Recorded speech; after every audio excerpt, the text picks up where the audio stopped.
everyone, and welcome to my channel. My name is Barbara, and this is Barbara Talks Some More. If you guys are interested in more astrology content, check out my original channel called Barbara Talks.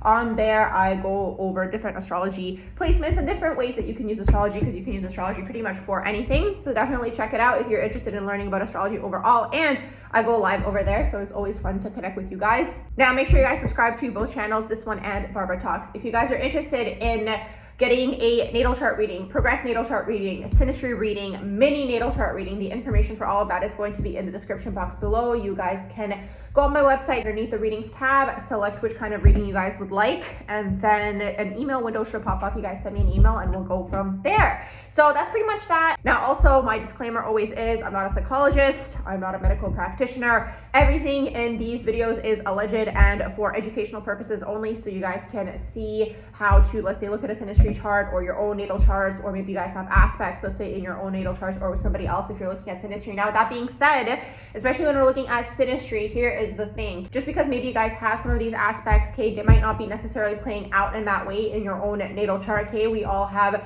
the light side of ourselves and the shadow side of ourselves. Most people, when they are unaware, they tend to go into the shadow aspect of the self. It is a plane of duality until they want to change and grow and heal. Then you kind of start to go into the higher chakras, and then you kind of start to go into the divine version of the self. Ultimately, the way I look at astrology is you are meant to transcend your natal chart. You can look and see what are your gifts in this lifetime, what are your challenges, what are your obstacles, what are your karmas, what are you meant to clear in this lifetime. You can use astrology for that as well, and you want to transcend it, okay? You want to see maybe where are those soft spots, weaknesses, triggers, so on and so forth, whatever way, shape, or form you guys want to look at it, and you want to see how can you basically transcend it is really what that is, and overcome it, okay? So once again, you can use astrology for many different things, and once again, just because maybe whatever I mentioned in these videos, maybe you have this aspect, or maybe you have a synastry aspect with another person, it might not necessarily play out that way. But the thing is, with synastry, it always depends how evolved are the two people. Again, it's a plane of duality. The energies can go into the light version of the energy, or they can go into the shadow version of the energy. Personally, I find, again, when people are behaving out of their unconscious, it tends to go into the shadow first, okay?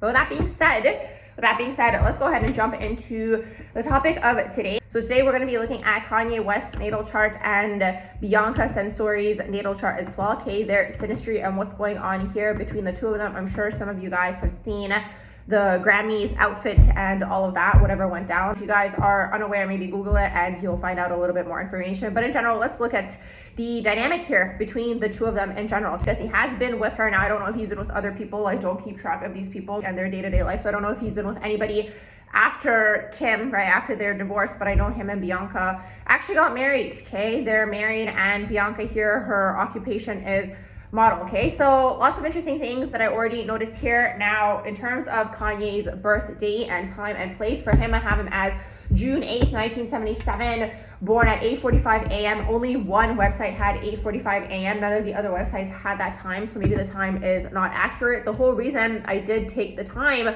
was because of his IC being in Libra. So Kim K is a Libra, so basically her Libra placements would have fallen into his 4th house, so I can see how that would have played out. So again, you know, we're going based off of if this information is even accurate, right? We don't know, but this is what's online, and I did use this particular time. And also his city of birth, okay, is Atlanta in the United States. Now, Bianca over here is born on January 5th, 1995. I was actually surprised. I thought she was way older than 1995, but here she is, okay, born in 1995. She's born in Melbourne, Victoria in Australia, which is interesting because I thought she was from Italy, like actually from Italy, but her ancestors are from Italy. They basically immigrated to Australia, and then she was born in Melbourne. So basically she was born and raised in Melbourne, which is interesting. I've never even heard her speak, so I'm curious to know, because in my mind, I always envision her with like an Italian accent, you know? So I'm sure she just has the Australian accent going on, okay? Anyways, regardless, that's besides the point. So that's Bianca, and for her, we don't have a time of birth. What's interesting is she's born on the 5th, okay? So people who are either born on the 5th or they are a 5 life path, they tend to be attractive, okay? And she is very pretty, so that is basically playing out in terms of her day number. And another thing that I noticed here in her chart as well is Venus square Mars, okay? These people tend to be attractive as well. Now, here's the thing, it is a square, so it's like there could be a point of contention here, but it's still Venus aspected by Mars, you know what I mean? So they do tend to be attractive, these individuals. Now, the Venus square Mars in a natal chart is gonna be like basically a conflict with your own masculine and feminine energy within. Now, for her, just because I always like to look at someone and try to see and maybe guess what their rising sign would be, For her, I would put her maybe as, honestly, I want to say Libra rising at first because she is pretty, but then at the same time, I'm looking at her Venus right now, and her Venus is in Scorpio. I could see her being a Scorpio rising as well, actually, okay, with Venus in the first house, especially because she is a model. She kind of has that, you know, like more darker like look to her, okay, especially in these pictures that I am looking at. So she could be a Scorpio rising, but again, we don't have any of this information. That's just speculation based off of me just looking at her. I have to like sit down and look at everything to see what's going on with the rising sign. Now, I don't do this professionally. I just like to guess, and usually I guess for people, like let's say someone comes to me and it's like a friend or whatever, I usually try to guess off of the Saturn, okay, and the Saturn placements, like the Saturn house and like the Saturn transits. Basically, that's usually how I can kind of play around with the numbers. But here's the thing, okay, anyways, moving along. So for Bianca, also her moon can either be Aquarius or her moon can be in Pisces if she was born after 12 p.m. okay, which is really interesting because if she's a moon in Pisces, then her moon and Kanye's moon would be conjunct. Obviously, it would depend at what degree. Here's, I think, another thing too that I didn't mention. If you're new here, I look at the aspects up to 10-degree orbs, okay? Some people look up to 15 degrees. Some people look at less, for example. But I look at up to 10 degrees, okay, of an orb. So, you know, if we did look up to 10 degrees, let's say she was a moon in Pisces, well, in that particular case, she would have her moon conjuncting Kanye's moon, which would kind of make sense that they're kind of in this like Neptunian world together, okay? Now, what's interesting here also that's going on in the natal charts here between the two individuals, well, two things. One of the things that I went to go look at was what's going on with her moon, and I saw that she has moon square Pluto. I've actually seen this a lot with sex workers. Now, again, I'm not saying that she is one, okay, but again, this is allegedly just my own opinion. I've seen this a lot. I've seen this a lot with like, you know, those like SWs. I'm gonna have to speak between the lines over here, okay? So SW is the abbreviation for the word that I just said, okay? I've seen this a lot with like some of the people who are in the public eye and like their mom tends to pimp them out, or like the mom is okay with them doing this type of work. Like I've seen moon square Pluto for these individuals. Now, again, if you have this placement, it doesn't mean this is gonna manifest for you, okay? It doesn't mean that at all, but I have seen this a lot with SWs, okay?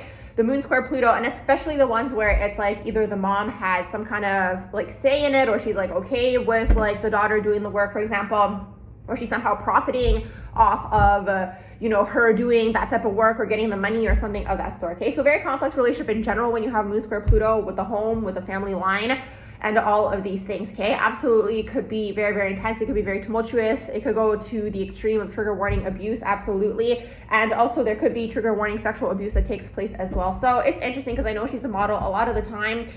And here's the thing, I'm not trying to discourage anybody from any industry, but the more you know, okay? So a lot of the time in the modeling industry, yes, you know, this type of work is very, very common, okay? Allegedly, in my own opinion. It's just like you will see within this world, right? Like people who are certain predatory types of people, once again, in my own opinion, you'll always see them working in the field where they have access to a certain type of person that they're trying to prey on, okay? If that makes sense, okay? So especially like, you know, in terms of the modeling industry, a lot of these people do prey on the young girls. Unfortunately, a lot of these girls do end up in very unfortunate situations. I'm kind of trying to speak between the lines, and again, allegedly, this is just all in my own opinion. But with her, again, I don't know anything about her, so maybe you guys have more information, but with her, I wouldn't be surprised if she was already involved in some kind of sex work or like escorting or yachting, or let's say she was already like doing like nude photography. Like I'm seeing like nude photography, okay, in my mind's eye, like lingerie and like these types of things. So I wouldn't be surprised if she was like in that type of modeling or something of that sort. So that's the thing.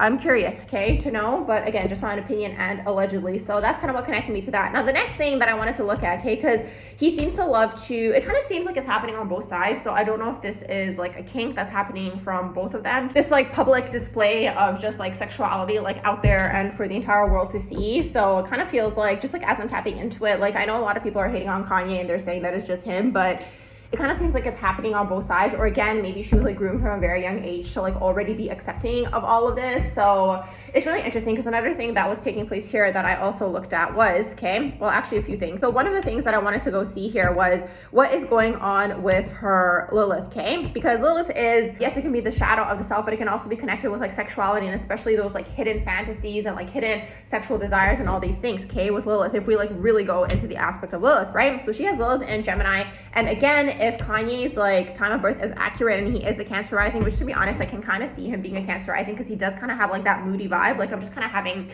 you know, memories when I would see clips of him you know, in like interviews, like when he would be with Kim and kind of like not wanting to be there, like that's kind of giving like that Cancer rising energy, right? And also Cancer rising can't really hide how they feel. Like you'll always see it on their face if they're bothered and they don't want to be there, okay, that Cancer rising energy. So anyways, really interesting because then I went to go see, so her Lilith is in Gemini, and look at this, her Lilith goes into his 12th house. Look at that, the 12th house of hidden things, of taboo things, of secrets, of enemies sometimes, and all these things, right? So like all of her sexual energy here, like her dark sexual energy, right? Or just like maybe fantasies and these types of things are going into his 12th house. They're going into his 12th house. So it's like, it's really interesting to see this taking place between the two of them, because it kind of just feels like it's almost like a kink or something of that sort. And again, I don't know these people, this is just my own opinion. And again, I know a lot of people have a lot of opinions. They're saying that it's like Kanye who's doing this to her, but like she's still doing it. Do you know what I mean? So it's like, there's still something going on here where it kind of feels like they're kind of like into this, okay? They're kind of into this whole world. I also wouldn't be surprised if they were like involved in like group things, okay? If you guys catch my drift, I'm kind of like trying to speak between the lines here, but you guys are gonna kind of have to fill in the blank for that as well, okay? So look at that, okay? Her Lilith goes into his 12th house. Now it's interesting to me because like, again, a lot of people were talking about Kanye and misogyny, and I wanted to see, right, like what was going on with his Chiron, okay? Because if you guys have been following along and maybe you guys saw one of my previous videos, I kind of spoke on, you know, when people, specifically men, if they're like a straight man, so like a cis het man, okay, and they have like a lot of internalized misogyny and they don't really like women or like they're rude to women, a lot of the time you'll see Chiron moon aspects. So naturally I was curious and I wanted to go see what's going on with his Chiron. He actually has Chiron conjuncting his Mars. So he actually has a wound around masculinity, not even around femininity, which to be honest, I didn't really tap into that for him, just as I was like tapping into his energy and like people saying that.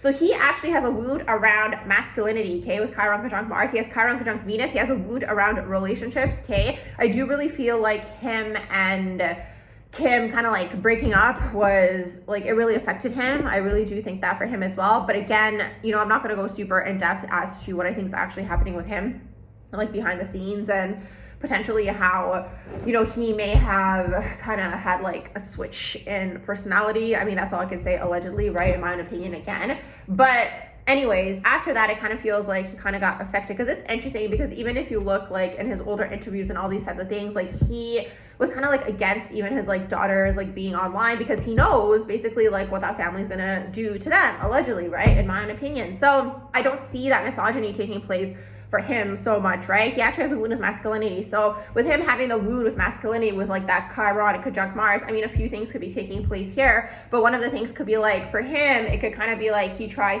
to maybe feel more masculine or feel more in his masculine or show off to other masculines by having someone who's attractive next to him, for example, okay? That could be one manifestation of this energy. Because the thing is, like, I mean, I don't know if you guys remember like way back in the day, right, before Kanye kind of started glitching, but like back in the day, he used to be kind of like known for like having like a really big ego and like being really full of himself, and he's like a creative genius, okay? I mean, he is a Gemini, and his Gemini sun is in the 12th house, which is another reason why I wouldn't be surprised if his rising sign actually was in Cancer, okay? Because his sun being in the 12th house actually makes a lot of sense for him and his like overactive crown chakra, okay? Him being like super crowny, okay?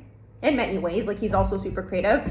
And also, if you guys are new here, like when someone is really in their crown chakra, or they're just like kind of going off into the ethers and they are, you know, like really, you know, thinking about a lot of ideas, or like maybe just like really spiritual even, right? I call that crowning, okay? I call that crowning. So anyway, so I wouldn't be surprised because he does have that sun in the 12th house. He also has moon square Neptune, okay? So moon square Neptune, he has moon trine Uranus, and he has moon square Jupiter. It's actually taking me back to his mom, and I forgot that this took place, but how his mom ended up crossing out, and that was even shady on its own. But anyways, I'm not going to get into too much information over here in this video. I'm trying to stay here on the topic at hand, like his relationship with Bianca. But it's like the moon square Neptune, like there's something going on here, and that would make sense, like, you know, how his mom could have played a huge role for him, because it's Cancer rising once again, right? Anytime you have Cancer in your chart, like the mom kind of plays a huge role for you, like regardless of what is taking place. And the moon square Neptune could be substances. Like I wouldn't be surprised if he is medicated in one way, shape, or form. I kind of get that vibe from him as well. He is sun opposing Neptune. You know, that makes sense why he's like on a screen, for example. Like that energy does very well on a screen. So anyways, all of this makes sense, okay, as to why he is in the position that he is in, right? In terms of, let's say, like, you know, being on a screen, being on film, and so on and so forth. Anyways, going back to Bianca now, okay? So that was what I noticed, okay? So her Lilith, okay, Lilith in Gemini goes into his 12th house, okay? So that's like kind of like those like dark sexual fantasies, and I don't even want to call them dark, but it's just like hidden, taboo. Do you know what I mean? Like things that you won't feel comfortable expressing, they kind of feel comfortable expressing with each other, okay? So there's that part of the story. Now, the other thing that I was thinking of too was if her moon, let's say, was in Aquarius, right? Because it could be in Aquarius, it could be in Pisces, but let's say her moon was in Aquarius, for example. Well, her moon would go into his 8th house, okay? So a few things here, okay? This could be like a deep connection, this could be like an intimate connection, but also it could be kind of like, again, all of those 8th house hidden secretive things that are coming to the surface. With the two of them, it's not very Plutonian, their relationship. I looked at this earlier before I started this video, okay? Because usually relationships in Synastry are gonna have a theme. With the two of them, it's actually a lot of Mercury energy, okay? Believe it or not. There's a few ascendant aspects that are taking place here, but there's a lot of Mercury energy, okay, that's taking place here. So it could be a lot of just like mental energy or just like expression or speaking, but I don't even get that vibe from them, to be honest, you guys. I just literally get like a purely transactional relationship from the two of these energetically when I tap into it. Now, actually what's going on between the two of them, like that's going to be a different story, but it's like there's a lot of like aspects from her side to his ascendant, okay? So it's like, again, a lot of her kind of like playing into what he's trying to do here, okay? Or his image, or again, that's kind of like the vibe that I get. It's literally like just for the image overall, okay? And another thing, I'm gonna just like throw this out there, and this might sound whatever, but like with Kanye, I wouldn't be surprised if he was actually bisexual, okay? But again, that's just my own opinion, just from the vibe that I pick up on for him. He does have Venus opposing Uranus, and he does have Mars opposing Uranus, okay? So these aspects, like unconventional relationships for Venus opposing Uranus and Mars opposing Uranus, like unconventional sexuality as well. So I wouldn't be surprised if he was into both, or anybody that's around, and the two of them, I wouldn't be surprised if they're engaging in like group types of things and situations. Now, another thing that I noticed in Bianca's chart was she has Venus in Scorpio, and she also has Venus conjunct Pluto. She also has Venus sextile Uranus. So she also, okay, with the Venus sextile Uranus, she also is going to be into like unconventional types of relationships, okay, with the Venus sextile Uranus. Usually the sextiles are maybe something a little bit more subtle, the sextiles and trines, compared to, let's say, like the conjunctions and the oppositions and the squares, for example, okay? But what I wanted to say, what I found interesting was Venus in Scorpio, Venus conjunct Pluto, another like sugar baby type of placement, okay? And again, if you have this in your chart, it doesn't mean you're going to be a sugar baby automatically, right? But it's just like this energy is going to sometimes even, let's say, exchange sexuality for money, okay? Absolutely could manifest that way with Venus in Scorpio, Venus conjunct Pluto. Venus conjunct Pluto, or even Venus in Scorpio, like, okay, you have the divine version of this energy, just like anything, right? The divine version of this energy is you're looking for like the mind, body, spirit connection. You're looking for deep intimacy. You are looking for, you know, that person who kind of gets you on all levels, like absolutely. But like in the shadow, this energy, and no one really talks about like the shadow of this energy, I find, but, or maybe they do. I mean, I don't know. I haven't seen everybody in the world's like videos and posts, but what can take place with this energy is it can very much be like a sugar baby type of placement, okay? Venus in Scorpio, Venus conjunct Pluto. It can very much be like transactional, okay? It can also be a business person placement as well. Like that could also be a manifestation of it as well. But absolutely, it can be like, because the energy here, Venus conjunct Pluto and Venus in Scorpio, very similar energies, right? It's kind of like Venus in Scorpio, and now it's conjuncting Pluto. It's like that energy on steroids. It's like this energy wants money. Do you know what I mean? And with this energy, people want to give you their money. Depends how it manifests, because people want to give you their money. Absolutely could be like a business person type of placement, or, okay, or it can be, in this particular case, someone who is a sugar baby, for example, okay, can manifest in that way as well. Now, here's the thing too. She's got Mars squaring Pluto in her chart. She's got Mars opposing Saturn. I'm just going to see with her sun what's going on. She has Sun conjunct Neptune, so another one of those energies is good on a screen. Not knowing who you are, usually in the earlier part of your life with Sun conjunct Neptune, but the energy is good on a screen. People want to film you. People want to record you, because the thing is, when you have Sun conjunct Neptune, like people just want to watch you, basically, okay? Because people project a dream onto you. This is why this energy is good on the screen, and you will see this sometimes with like actors, actresses, or anybody who is on a screen in one way, shape, or form, okay? These aspects, because of the fact that, again, people project a dream onto you. So it doesn't really matter what you're saying. Do you know what I mean? Because it's like people are going to kind of hear what they want to hear, okay? With this energy, especially if you want to kind of take advantage of the energy for yourself. Now, she has Moon conjunct Saturn, okay? So her upbringing could have been hard. It could have been challenging. Sun is in Capricorn. Mercury is in Capricorn. She has a bunch of Capricorn energy taking place here, okay? Usually the Capricorn energy in a chart, these people are here to elevate the financial and social status of the family. And it doesn't really matter what kind of family they incarnate into. They basically still want more. They want more money. They want more status. So it doesn't really matter whether you incarnate into having money or you don't have it, because at the end of the day, basically what's taking place here is like you still want more, right? So again, you know, I wouldn't be surprised with these combinations, especially when you have Scorpio and Capricorn combinations in your chart. Like you're looking for status, basically. You're looking for power. Like it's something that she's seeking. Do you know what I mean? It's like, you still have to look at the person and be like, well, why are they in these situations? You know what I mean? Because if she don't want to be in it, she wouldn't be in that situation. I know we can look at like brainwashing and all these types of things, but I don't really think that that's going on with her. Do you know what I mean? Like, I don't think that she's like now brainwashed and that he is, you know, like manipulating her. Like, I don't get that vibe. Like, first of all, she's grown, like she's 30 years old, but second of all, it's something probably that she's used to. And again, you'd be surprised at the things that people would do when they're trying to get into certain positions of power. And then unfortunately, they kind of get in too deep, and what can you do, right? It becomes like a part of the lifestyle, a part of the identity as well. Now, speaking of identity, once again, okay, a lot of aspects from her to his ascendant, if the ascendant is accurate, which personally I feel like it is, but again, maybe it's not. So, I mean, even maybe the birthday is not accurate, you know what I mean? We don't know. But with the information that we do have, all of these aspects to his ascendant basically is like her feeding his ego, do you know what I mean? Or her kind of, again, there for the image, her making him look good, okay? Both of their Mars are trining here, okay? So his Mars is in Taurus, her Mars is in Virgo, that's a trine. Mars and Taurus, again, sometimes his energy, this is his Mars, but sometimes his energy can potentially, I'm just saying potentially, if you have this, it doesn't mean it's gonna be you.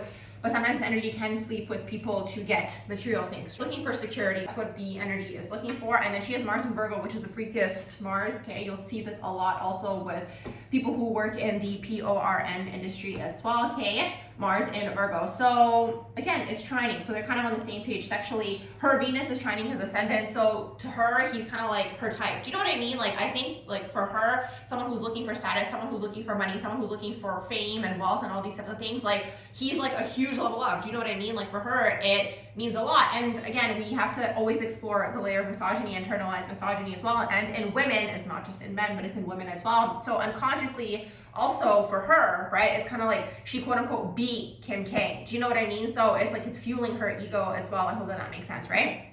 So that's sometimes how it manifests within women as well. Now, within her chart, I actually wanted to see what was going on with her Chiron as well, okay? And you know, it's interesting, she has a few aspects here, okay, with her Chiron. Again, we don't have her time of birth, but she does have Chiron trining her Venus, so she has a wound around speaking and communication, which is interesting because you've never actually seen her communicate or speak, right? Like she's not really in a speaking type of industry, but in general, like it's so interesting to me too, because I remember how I was thinking that she was Italian, and in my mind I envisioned her with like an Italian accent. Now she's like from Melbourne and she's like Australian. Do you know what I mean? So there's like something going on with the throat chakra there, right? We haven't necessarily heard her speak. She also has a wound around relationships, okay? So she has Chiron sextiling her Venus, wound around relationships. She has it trining her Uranus and Neptune. Now these are more so generational, but still, when you have the Chiron trining the Uranus, it's like sometimes this energy kind of struggles to fully express itself. And with her, kind of just like as I'm tapping into the energy here and like kind of doing this video, I kind of feel like with her, she doesn't really have a sense of self. I feel like she kind of merges to whoever is around her. I feel like part of her purpose in this lifetime is to come into her own power and is to come into her own person and have her own sense of self, especially with the Sun conjunct Neptune. But that's still up to her, right? At the end of the day, people still have free will, okay? And then she also has it trining Neptune, Chiron trining Neptune. This energy could be sometimes a spiritual aspect, like this could be someone who heals through spirituality and so on and so forth, but also at the same time, it could kind of be like substances and substance abuse and illusions and delusions. And then it's sextiling her Pluto, feeling powerless, okay? So really, really interesting to see what is going on here. Now, I'm curious to see what's going on with her North Node. Of course, her North Node is sextiling her Sun, her North Node is trining her Saturn, and is trining her Moon.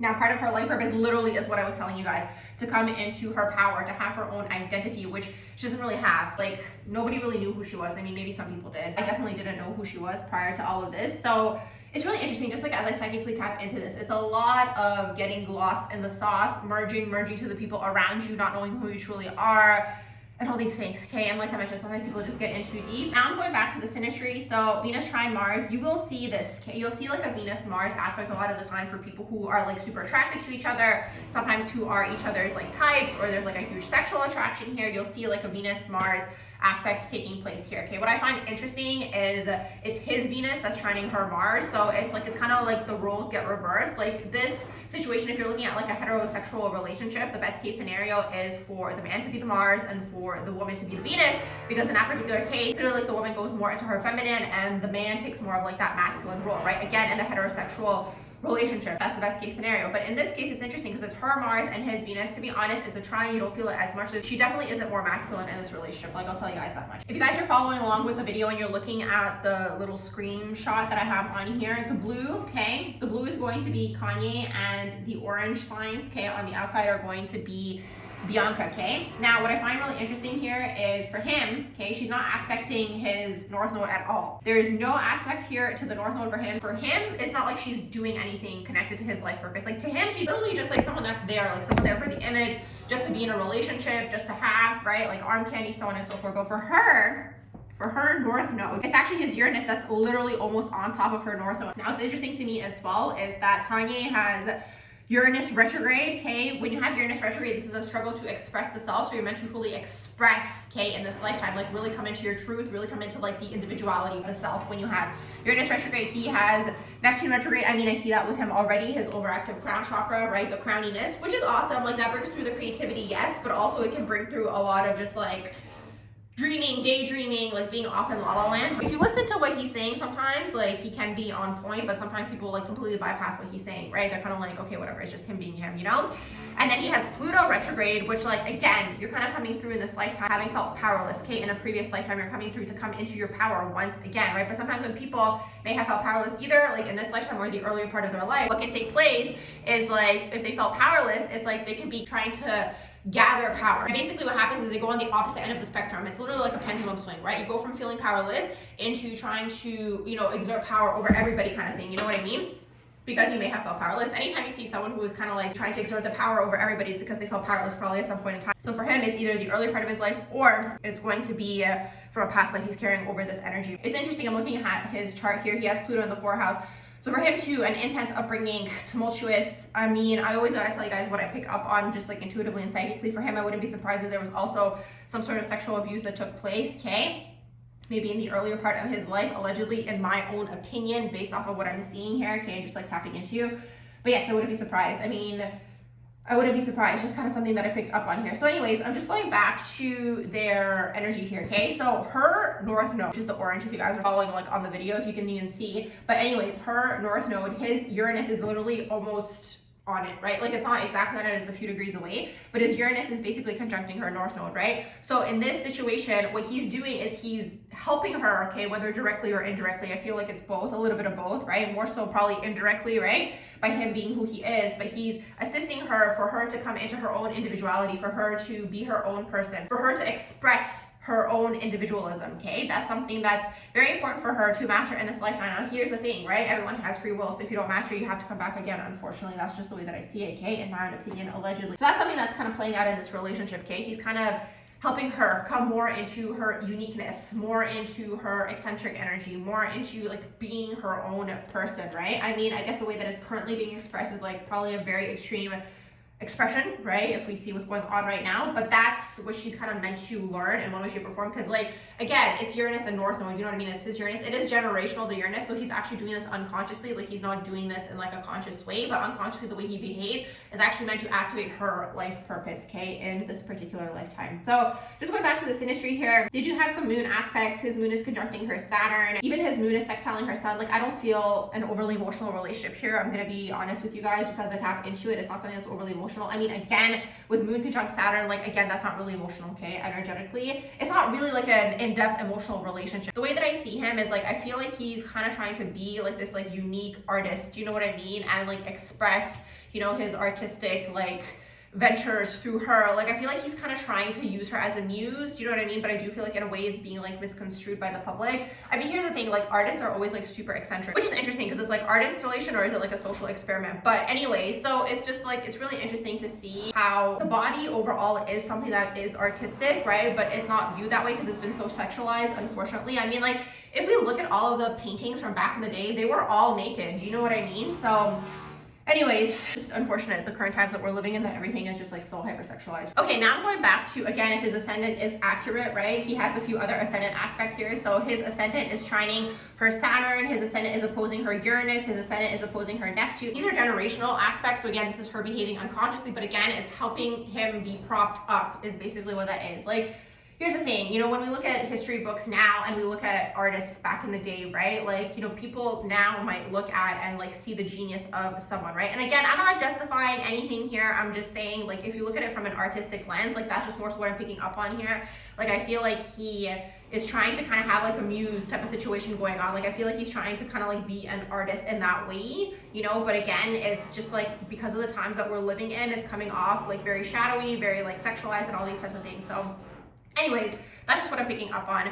Both of the Mercuries are trining each other, which is interesting because again, I kind of pick up on lack of communication in this relationship. I don't really get a lot of like, you know, a lot of talking, a lot of mental connection. Like it's just kind of like there. So Venus square Uranus, Venus square Neptune. Really interesting. So it's her Uranus, her Neptune that's squaring his Venus. This is really interesting when you see this. First of all, Venus square Uranus, when you see this in a couple's synastry chart, a few things. First of all, this relationship could have started off unexpectedly. There could be cheating that takes place in this relationship. Like there needs to be like excitement that always takes place here. But also his Venus is squaring her Neptune, right? So this is interesting because the way that I'm picking up on this, like first of all, this is when you idealize someone. This is when you put someone on a pedestal. This is when you think someone is awesome. This is when you really like see a dream within someone. But for him, what I'm picking up on more so is like he sees her as a muse. Like that's kind of what I'm getting here. Like this is kind of like, because Venus, yes, it could be the way you love, but more so seeing this as like artistic expression, kind of what's taking place here between the two of them. So Venus square Neptune, that's kind of what I'm getting here,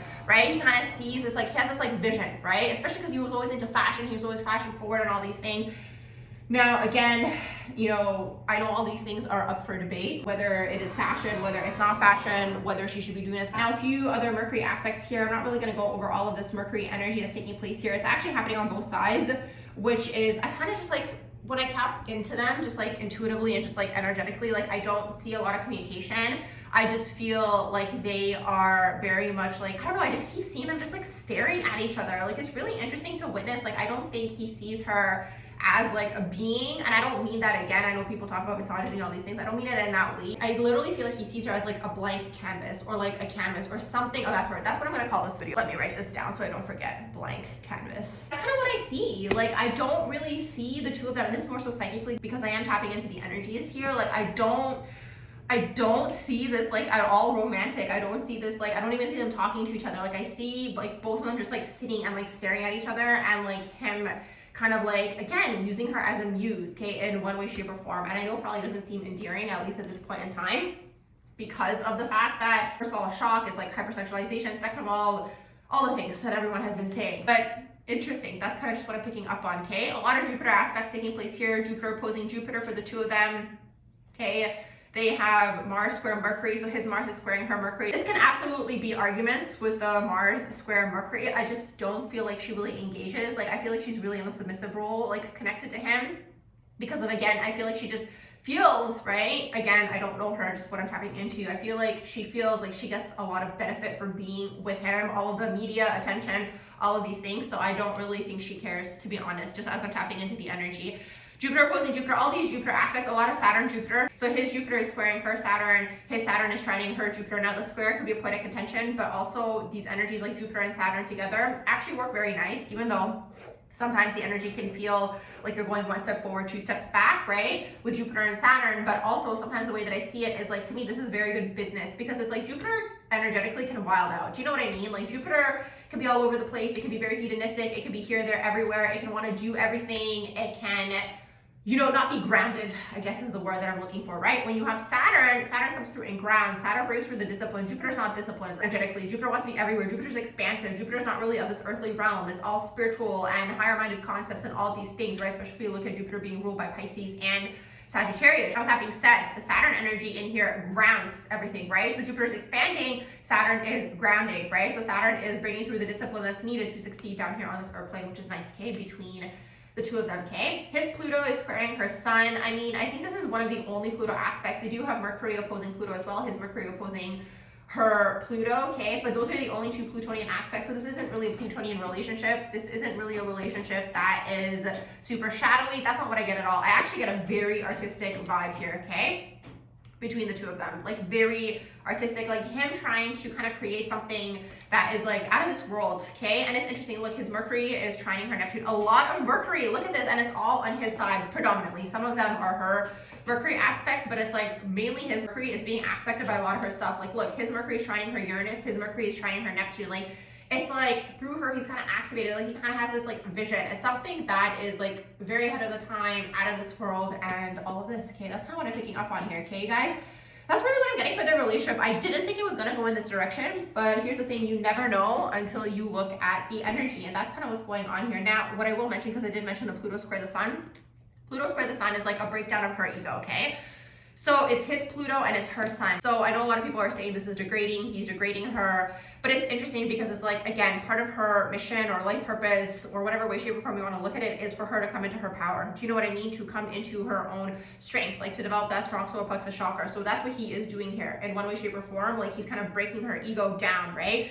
And she's meant to break free from that. She's meant to come into her own power and break away from this, right? But in the meantime, what's actually happening here energetically is he's kind of using her in one way, shape, or form. And again, I don't mean using in a bad way, because I know when we hear using, it's like super shadowy, but that's kind of what I'm getting. He's kind of looking at her or using her as some sort of art project is really what I'm getting. An art project, a muse, someone who was like willing to participate in his ideas, okay? Because his ideas are super crowny. Again, he's all crown chakra. Not only is he Gemini, his Gemini energy is in the 12th house. Again, allegedly, if all of this is accurate. Hey guys, oh my gosh, it's Barbara coming from the future. So I'm just like adding this into the video here at the end.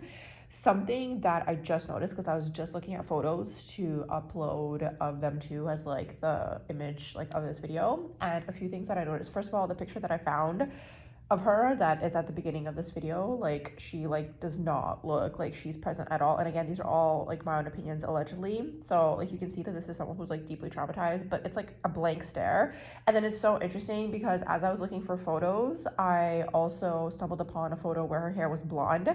And for those of you who know, when they go through the whole hair dyeing blonde process, aka I don't even know if I can say it on here, but yeah, some of you guys are gonna have to read between the lines for that one. Those of you who know, but the other ones who don't, maybe do some research and see what ends up coming up. So then I put the pieces together and I was like, oh my goodness, that's why it came through that she was like a blank canvas, because she literally went through like a wipe energetically, okay? Allegedly, my own opinion. I have to speak between the lines here. But yeah, so anyways, I'm just adding that in here, and now we're gonna go back to your regular broadcast. So that's what I'm getting here. That is what I'm getting here. So I'm going to wrap up this video here. I do hope you guys enjoyed my natal chart reading here, the synastry reading on Kanye and Bianca. If you did, please do like, share, and subscribe. If you guys want your own natal chart reading, send me an email, and I hope you all have a beautiful rest of the day.